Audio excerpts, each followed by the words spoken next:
Good evening, everybody, and let me underscore it's been a good evening for everybody, not just the Democratic Party. But what a night for the Democratic Party. A party that is in its ascendancy. A party that's on its toes, no longer on its heels. From coast to coast, sea to shining sea.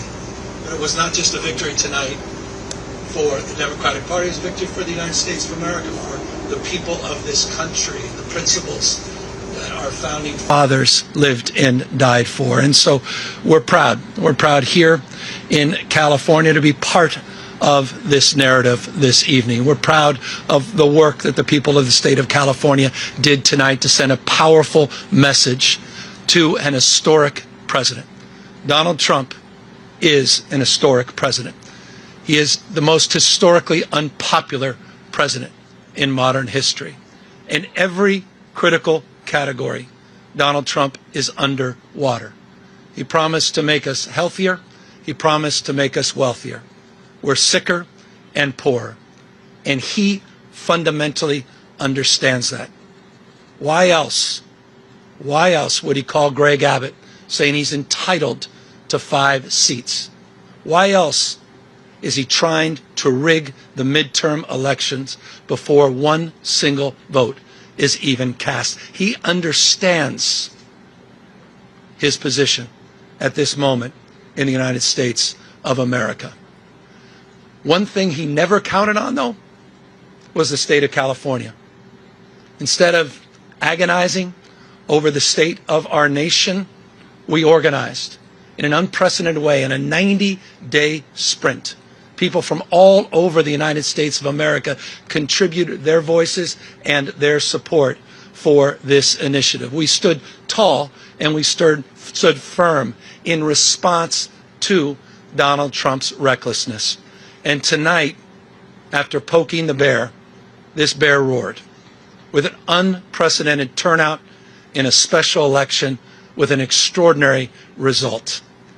None of us, however, are naive. This is a pattern. This is a practice.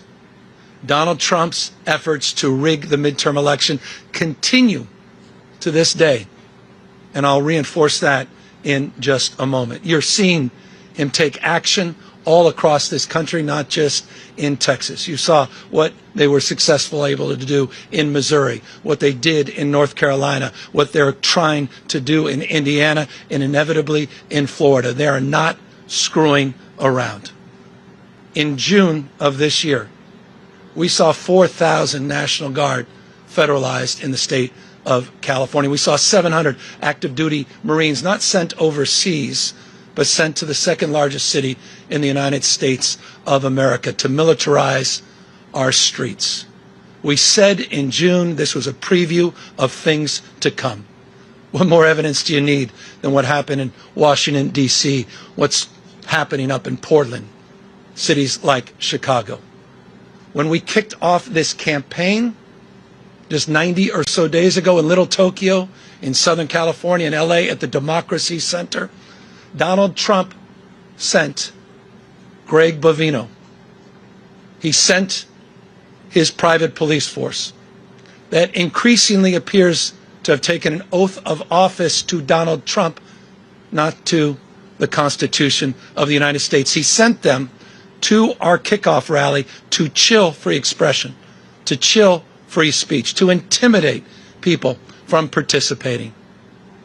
Just today, in Los Angeles, Donald Trump called up the Border Patrol, sent them to Dodger Stadium, and threw a fastball at free speech, right at the head, free expression, to suppress the vote in America's second largest city.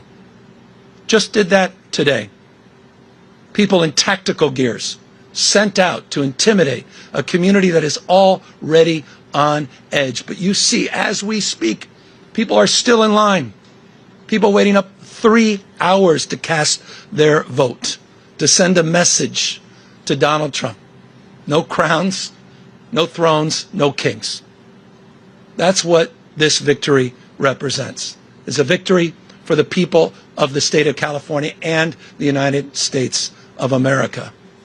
And this is a victory that's punctuated with a sober reminder that it's not just the actions that Donald Trump has taken to federalize our guard, to begin the process of militarizing American cities, to intimidate free expression and speech by utilizing ICE and Border Patrol in American cities.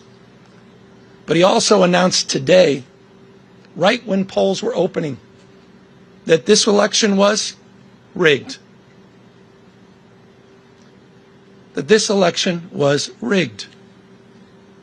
Of course, those are familiar words. It's exactly what Donald Trump said after January 6th, that day of love, where he tried to light democracy on fire. He tried to wreck this country, and he called in to the Secretary of State in Georgia, calling up for 11, 12,000 votes, just like he called Greg Abbott, saying he's entitled to those 5 seats. He said this election was rigged, and he's moving to look for criminal prosecution and investigations at the Department of Justice. He is not screwing around. So tonight, I'm proud, but I'm very mindful and sober of the moment we are living in. Donald Trump does not believe in fair and free elections. Period and full stop. This is not complicated, and it's self-evident to anyone paying attention. You start to stack up all of these actions that continue to this moment and will continue in moments to come. If you think I'm exaggerating, consider his announcement just a few weeks ago to send rapid response teams all across the United States, in all 50 states, tens of thousands of members of the military prepared for urban deployment. A preview of things to come. But back to this state. Our state of mind was resolute. Our state of mind was resolved to stand firm and to stand tall, to not be intimidated, to not be humiliated, to not fall prey to cynicism, to not fall prey to fear and the anxiety of someone that believes in only one thing, shock and awe, to intimidate and exhaust us. But we're seeing all across this country, 7 million people strong, standing up, not just for themselves, but for each other and for these enduring and historic principles of our founding fathers. And I'll end on that. Next year is the 250th anniversary of the best of Roman Republic, the best of Greek democracy. This fundamental notion of a system of checks and balances, a popular sovereignty, the rule of law. Mr. President, the rule of law, not the rule of dawn. And I hope it's dawning on people, the sobriety of this moment, what's at stake. Tonight, as I said, is an extraordinary moment for our party, but again, it's an extraordinary moment affirming those principles. Our founding fathers did not live and die to see the kind of vandalism to this republic and our democracy that Donald Trump is trying to perpetuate. And so my call tonight, in the spirit of Whitman, who talked about the powerful play, goes on. We all must contribute a verse.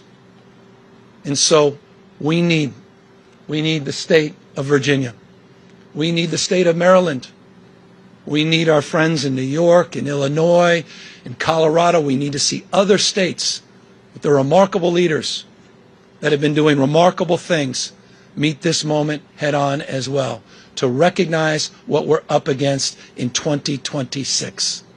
And let me make this crystal clear. We can de facto end Donald Trump's presidency as we know it the minute Speaker Jeffries gets sworn in as Speaker of the House of Representatives. It is all on the line, a bright line in 2026. And so I want to thank everybody that stood up, not just for our democracy, but stood up for those that have feel bullied and intimidated, stood up for this notion of co-equal branches of government and a system of checks and balances. And I want to thank my wife reminds me every single day that this is about those that feel alone, those that feel isolated, those that feel an anxiety and a stress that they never could have imagined in their lives. This was about saying to them, we have your back, we see you, you matter, we care. And I'll just say this, I'm confident as we move forward into 2026 in this country, the best is yet to come. Thank you very much.